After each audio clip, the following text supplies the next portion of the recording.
Hello and welcome to my review of CyanogenMod. This is M6 and the Nightlies thereafter. What we're going to show you today while I'm doing the video review is the 513 Nightly.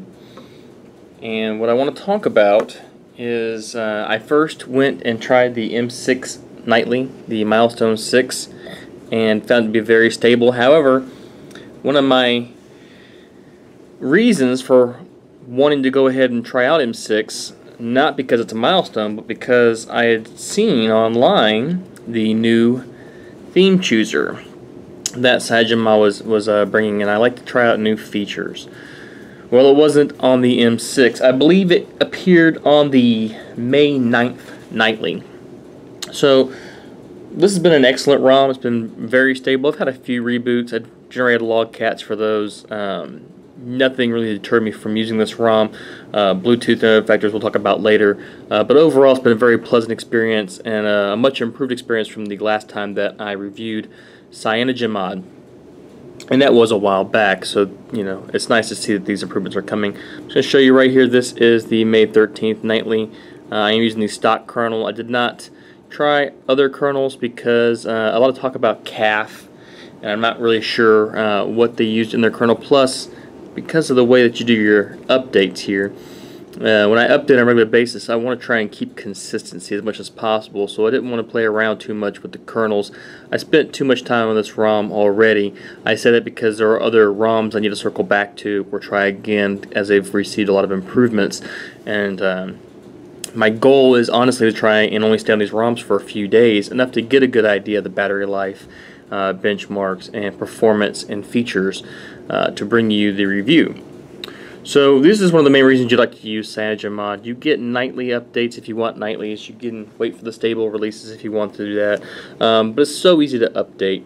I am using fills, and fills is not supported, so I have to do manual installs, which I like better in my opinion. Although the automated features for update are pretty useful for a lot of users, I happen to like to wipe the cache, wipe the Dalvik, and install the ROM just so I can see what's going on. That's just me. Other reasons you want to use CyanogenMod at this point is for the new theme engine, which we'll go ahead and jump into here. I was going to wait. You see I've tried some different themes here, and you can see the top here. This is the MUI theme that I'm using. But changing themes is extremely easy. We'll just do one real quick. We'll do the style, fonts, icons. We'll just do that. So now you see everything's changed. The icons up here, my drop down menu here.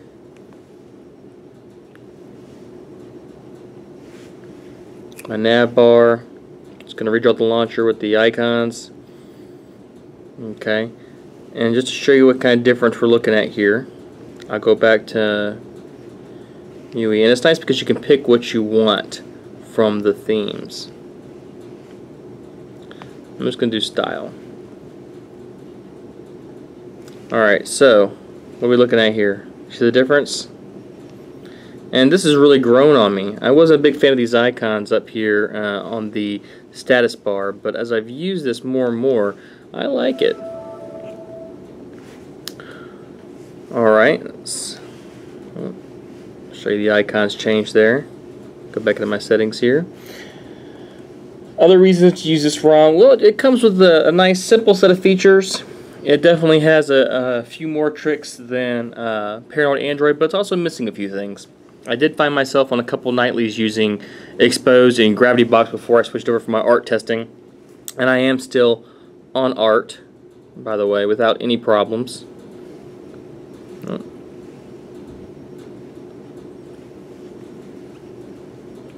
There's art there. Alright, so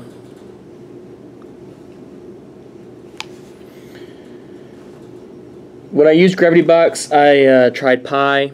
Wasn't a big fan of the implementation of Pi through Gravity Box. I prefer when it's built into the ROM. It seems to be a lot more responsive than what Gravity Box offers. I really also prefer Slim Pi, although the Paranoid Android Pi really started growing on me because it does really flow well with the look and feel of stock Android. Other than that, I also use it to reduce the navigation bar height. You would think that you could do that here, but you can't. And it's quite tall, even though right now my resolution is set at 380 dpi. And I use Texture to do that.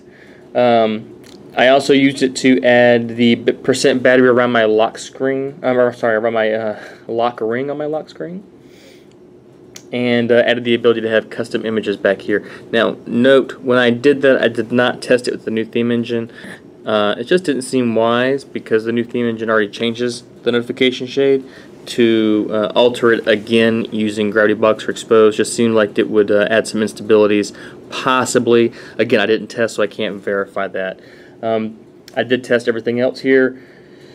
The only other addition I made to this ROM to make it a little bit more useful for myself is lock screen notifications through nils. Of course, again, it's not as elegant as what's built into a lot of custom ROMs today with lock screen notifications, but it is functional.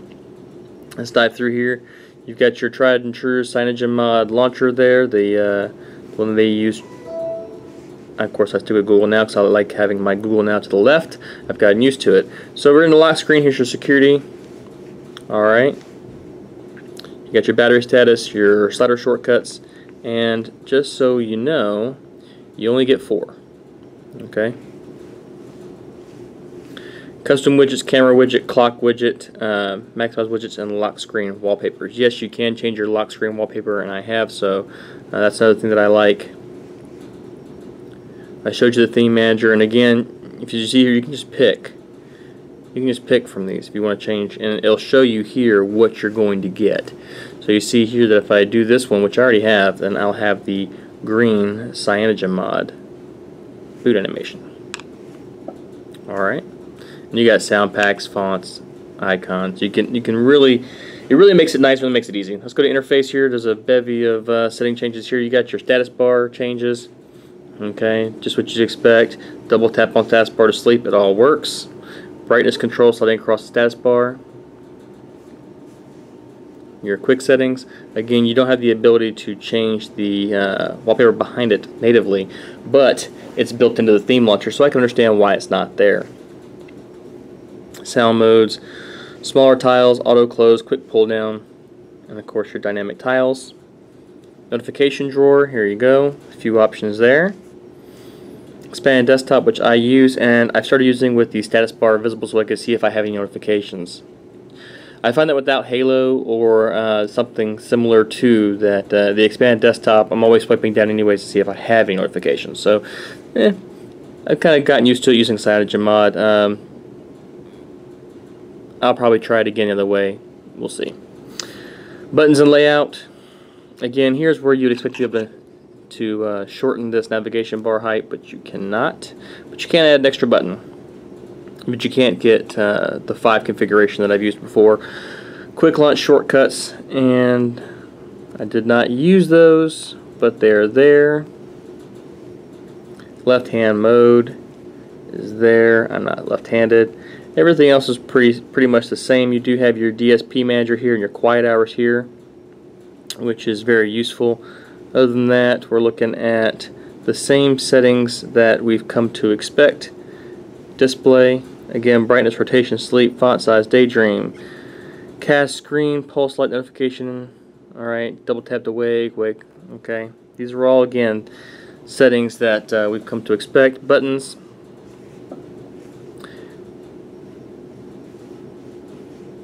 I don't know when I turned that off, but it worked. Storage, battery, apps. Again, these are all the same that you've come to expect. Super user down here, performance. Let me open that up for you. Okay. I didn't do a lot of experimenting with the performance. I do use Trickster for that.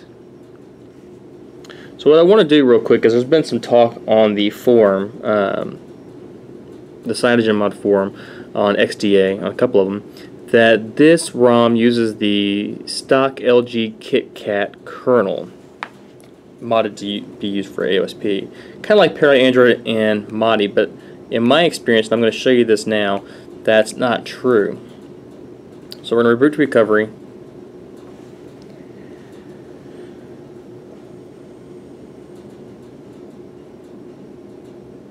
I will let you know that I did have, I think, 3 or 4 random reboots during my use of this ROM. So with the modem install, you don't have to wipe anything. So let's just choose SD.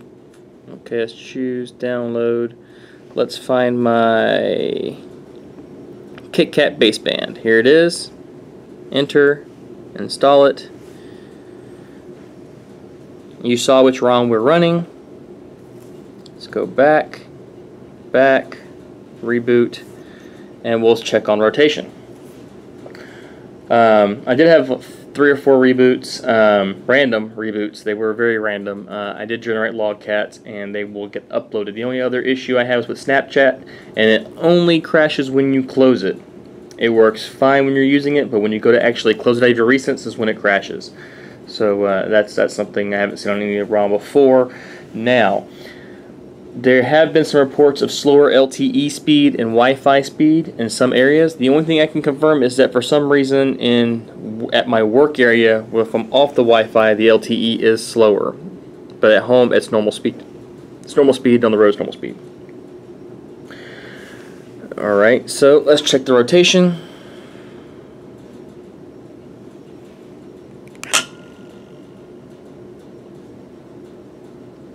Let's try it with this picture. I get no rotation.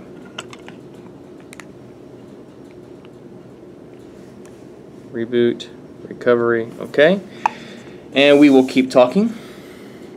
Netflix worked fine on this ROM. Again, no Bluetooth issues, although there was some report. I suspect it might be a TZ RPM sensor issue. I'm not 100% sure. I'm just speculating, and I haven't had the ability to test it because I haven't had the issue. Okay, so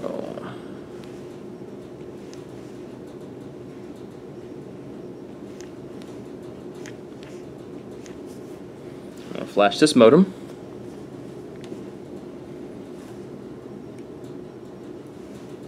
Reboot, and you can see CyanogenMod, it reboots rather quickly. It boots up rather quickly, so that's nice. I didn't time it, but you could time it in the video if you wish. Temperatures with this ROM, when charging, it does seem to be a little bit high. I will tell you that it does seem to be high when charging, but nothing unusual because it cools down rather quickly. So that's very nice that it's that it cools down and it doesn't stay hot. So in my observation in gaming, it does, again, it gets warm. You do get throttled. It doesn't throttle you down to 1.5. It seems to me that it's been throttling me down to 1.9, and that's still plenty fast enough, and I hardly notice it. I just check it when it gets hot. So here we go. Let's try again. Let's go to gallery. Let's go here. Let's open up one of these screenshots, and there you go. You're working rotation. So this is definitely not using the LG stock KitKat kernel. But while we're here, we'll go ahead and run through the battery life and benchmarks. Here we are, typical first day usage here, 8 hours, 2 reboots here. These are close together. This might have actually been when I was installing exposed. So those aren't reboots, those are exposed. Exposed, and then the modules, and there it works. So here you go, 4 hours, 56 minutes. 44 seconds of screen on time, and I still have 8% left. Judging by my usage here, and I was trying to kill the battery, as you can see here, constantly awake, I would take a guess that I could get 20, maybe 25, 30 more minutes of this kind of usage. Stretch it out longer if I was just reading. 5 hours and 20 minutes-ish, we could expect. Here is your Antutu benchmark, 31,158. This is on Dalvik. Alright. And this is the temperature after running the benchmark, 38 degrees Celsius. That's actually really good, and it just shows you that it did not underclock, so it did not hit the governor, or did not hit the throttle. Here you go. Here is your quadrant, 10,435. I might stop using quadrant. I'm not sure what's going on here, but it doesn't seem to be accurately reflecting the speeds on this phone here lately. This is it on ART, 12,855. Here is a random reboot here. 18 hours, 26 minutes off the charger, and we have 4 hours, 59 minutes of screen on time. We still have 8 hours of 8% battery left. So again, we're right where we were before, and you can see at the end here is when I'm trying to kill this battery at night to see just what it can do. 38 degrees Celsius after playing Candy Crush for about 20 minutes. That's my addiction, don't make fun. And here is just a screenshot of Snapchat crashing. So Art and Dalvik obviously saw they work. Free RAM, 1.1 gigs. I will say that I have noticed that after a full day's use, it doesn't seem to be able to clear out more than 800 megabytes. Not a big deal because unused RAM is wasted RAM. I understand this. A lot of users report this. Not a big deal. Double tap to wake works. I did not go into testing the camera because I used the Google camera, the new Google camera. And if you want to know how that performed, check out my Modi-ROM review, my latest Modi-ROM review. I believe it should be a week or 2 weeks ago. And I went in depth with the new Google camera and showed you some pictures. I had no issues with the Play Store, which I've had on some other ROMs here of recent. It installed all my apps, no problem. Didn't hold any apps away from me, didn't crash, didn't have any issues. Expanded desktop, obviously you see here, works. A2DP worked great. I can't praise it enough. Connected first time, stayed connected, didn't crash, didn't reboot, it didn't lock up. It did A2DP. Stream my music to my My4 Touch, the Kia Uvo, and a Mizo wireless speaker that I have. It connected each time when it was supposed to. I didn't have to manually connect any of it. It did share metadata with the My4 Touch and the Kia Uvo. It also allowed the My4 Touch head unit to handle its text messaging, which was very welcome. Talking about the forums, let's go in here and let's dive into the forums real quick before we complete this video. I will say use the search feature. Okay, CyanogenMod is very popular. It's been installed on a lot of phones, and more than likely somebody else has already had your problem. Here's one of the forums. This one's created by Android user 00110001, but he is not the developer for this ROM or the maintainer. He just generated this forum. As of making this video, we're at 1,373 posts, 138 pages. Okay, and this is just talking about the fact that if you turn the phone off and you plug it in to charge it, it will turn back on in about 20 seconds. This is a known, I wouldn't say it's an issue, it's just how these AOSP ROMs and CM ROMs have been behaving. There are a select few, I want to say Modi did it first, where it was corrected and it'll actually stay off. Oh. We want the original Android development. For the other CyanogenMod forum, the other one that's in the LG G2 section, that is, we scroll down here. I know it says D802, but you have everybody from the LS980 to the D800 posting in this forum. So I do check it out, although I have not subscribed to it. This is some folks complaining about the compass and GPS. I will say that in my experience, GPS did take a little bit longer to lock on than I like, but it did find me, and once it found me, it tracked it just fine. It didn't turn me in the wrong direction, didn't throw me off into the woods somewhere. It did keep with me just fine on the roads. So, again, covering etiquette, make sure you search if you have a question, and also there are Q&A sections for ROMs on XDA. If you have a general question about a feature, if a feature is present in a ROM, or if this ROM works with your particular variant because you didn't know from reading the OP, which can happen, check and see if there is a Q&A before you post those questions in this forum. These forums in the developer sections are actually meant for the developers to improve and do bug fixes and enhance their ROM so that it works properly on the devices it's meant to run on.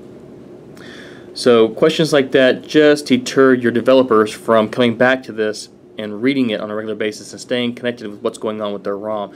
They get overwhelmed by reading the same things over and over again that should be in a Q&A. Understandably, of course. I hope you found this review useful. Give it a thanks if you did, a thumbs up rather if you did. Obviously I'm in XDA mode talking about thanks. I'll take those too on XDA, by the way. And if you have any questions, ask. I do check my YouTube, and I do try to answer questions when they come in if I can, and if I can't, I find you those answers if it's within my ability. Thanks again.